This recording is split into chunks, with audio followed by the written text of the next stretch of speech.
Hello friends, എല്ലാവർക്കും നമസ്കാരം. വികൃതിൻ്റെ വേദിയുടെയും പുതിയൊരു പ്രണയവിശേഷത്തിലേക്ക് എല്ലാവർക്കും സ്വാഗതം. അപ്പോൾ നമ്മുടെ വേദിയുടെയും വികൃതിൻ്റെയും പ്രണയം നടക്കുന്നുണ്ടെങ്കിലും അവർക്ക് വീണ്ടും വീണ്ടും പുതിയ പുതിയ വെല്ലുവിളികൾ സ്വീകരിക്കേണ്ടതായിട്ട് വരികയാണ് കേട്ടോ.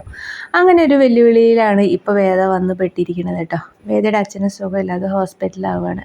വേദയ്ക്ക് അച്ഛനെ കാണാൻ പോകണം. പക്ഷേ വീട്ടിലുള്ളവർ അമ്മൂമ്മയും ഒഴികെ ബാക്കി ആരും വേദേനെ അച്ഛനെ കാണാൻ സമ്മതിക്കുന്നില്ല. അവർ വച്ചിരിക്കുന്ന കണ്ടീഷൻ, വിക്രത്തിനെ ഉപേക്ഷിച്ച് നീ തിരിച്ചു വരികയാണെങ്കിൽ മാത്രം അച്ഛനെ കാണാനായിട്ട് ഹോസ്പിറ്റലിലേക്ക് വന്നാൽ മതി എന്നാണ് കേട്ടോ ചേട്ടൻ്റെയും എല്ലാവരുടെയും അഭിപ്രായം.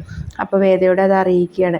വേദ എന്ത് ചെയ്യണമെന്ന് അറിയില്ല. അച്ഛൻ്റെ അവസ്ഥ വളരെ കൂടുതലാണെന്നാണ് ഡോക്ടർമാരെ വിളിച്ച് അന്വേഷിച്ചപ്പോൾ വേദയ്ക്ക് അറിയാൻ പറ്റിയത്. അപ്പോൾ വേദ വിക്രത്തിനോടായിട്ട് സംസാരിച്ചപ്പോൾ വിക്രം പറയുകയാണ്, നീ ഇന്നലെ കയറി വന്ന എനിക്ക് വേണ്ടി നീ നിൻ്റെ അച്ഛനെ കാണാതിരിക്കാനുള്ളത് അവസരം കളയണ്ട. നീ എന്നെ ഉപേക്ഷിച്ച് പോയിക്കോ, കുഴപ്പമില്ല. കുറച്ച് വിഷമമൊക്കെ എനിക്കുണ്ടെങ്കിലും കുഴപ്പമില്ല വേദ, നിൻ്റെ അച്ഛന് വേണ്ടിയിട്ടല്ലേ. നീ എല്ലാം മറന്ന് നീ തിരിച്ച് മടങ്ങിപ്പോ. നിൻ്റെ വീട്ടിലുള്ളവർ രണ്ട് കൈനീട്ടി സ്വീകരിക്കും വേദ എന്ന് വിക്രം പറയാണ് കേട്ടോ.